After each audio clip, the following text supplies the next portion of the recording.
Takeaway number one.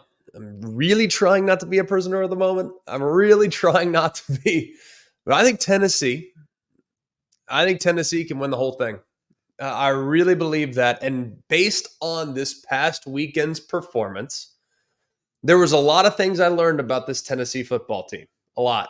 Uh, yes, it wasn't the vintage, easy 50-plus point offensive outburst that we have become accustomed to seeing from the Tennessee Volunteers. But to go on the road in a hostile environment, in a game which the Sooner fans had circled, and to win the game by double digits, the first time Oklahoma's lost a double-digit home game since 2016. But I think the biggest thing I learned about this game was just how this program has matured. Because I think there was a time, and this is a little bit on Josh Heupel as a coach. He's an aggressive coach. That goes without saying. I think everybody that's watched Tennessee over the years knows that this is an aggressive team by nature, whether it's defensive pressures, taking shots downfield. Josh Heupel wants to ramp it up and apply the pressure. No doubt about it. But that's not what this game needed in order for the Volunteers to find victory. So I think what it showed me is that Josh Heupel understood and could get the temperature and could kind of sense how the game was being played. So as a result, he kind of checked his, I guess you could say, ego, his offensive ego at the door and said, you know what, we're fine playing field position. But guess what? If we punt the ball here, there's nothing wrong with that because we can just continue to flip the field with what Jackson Ross is doing. You look at the field position game, and they were an amazing place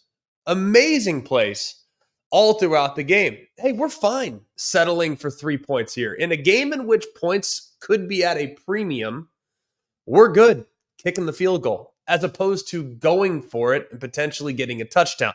And then on the defensive side, remember, we've seen this team score. We know they can score. They're going to create big plays. But defensively, just a couple things to kind of wrap your head around. The Sooners had less than 100 yards of total offense heading into the fourth quarter. There were two different times in which Tennessee forced a turnover one play after the Vols had turned it over. That's ridiculous. In a game in which momentum is just so huge, college football momentum is massive. For Tennessee to be able to flip it like that as often as they did, truly amazing. Their pass rush, relentless. Do you realize that the Sooners quarterbacks, both of them, were under duress on 22 of their 45 dropbacks? That's the highest pressure rate that Oklahoma has allowed in a game in the last 5 years. They couldn't make anything happen. And their offensive line wasn't just in pass pro, it was also in the run game. 16 of Oklahoma's 34 rushing attempts went for 0 or negative yards. Nearly half of their dropbacks were under pressure, and nearly half of their runs were tackled at or behind the line of scrimmage. That's ridiculous. Joshua Joseph's couple forced fumbles, 3 turnovers forced on the night. Jermon McCoy had the interception in the first quarter, also broke up a big fourth down pass. You look at Jason Jenkins, who got into the act as well. I mean, it's not like the obvious ones like James Pierce, right? Like everybody knows James Pierce, but now you're getting on down the list and it's like, all right, hang on. There's a bunch of other playmakers in the front seven here for Tennessee as well that maybe the national audience isn't that familiar with yet. But this is a deep group. This is a relentless group, and they showed it again last night. As far as Tennessee's offense is concerned, to go on the road and to win a game like that against a defense like that without both tackles at one point in the game, Lance Hurd was out. John Campbell got banged up in the game. It's pretty amazing. I thought Nico played fine. Thought he hit a couple big plays, and that's all it required. Made a couple nice runs with his legs, had a couple pivotal conversions. I feel great about where Nico's going. Like, he's not there yet. He's still a young player, but it would have been very easy for him to have a bunch of mistakes in a hostile environment. It would have been very easy for that to transpire. It happens. Guess what? Going on the road's hard, especially as a young quarterback. He didn't do any of those things. He was perfectly fine. They leaned on the run game. Their running game is amazing. I love how Sampson ran the ball. I mean, ran it with anger.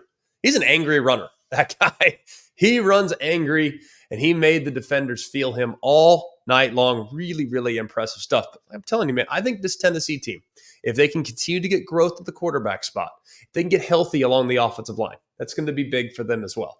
If they can continue to harass opposing offenses and impact them in the pass rush and in their run defense and their run stops, this group can play with anybody in the country, and it would not surprise me at all if Tennessee ends up winning the national championship this year. They're that good, and they have progressed that much under Josh Heupel.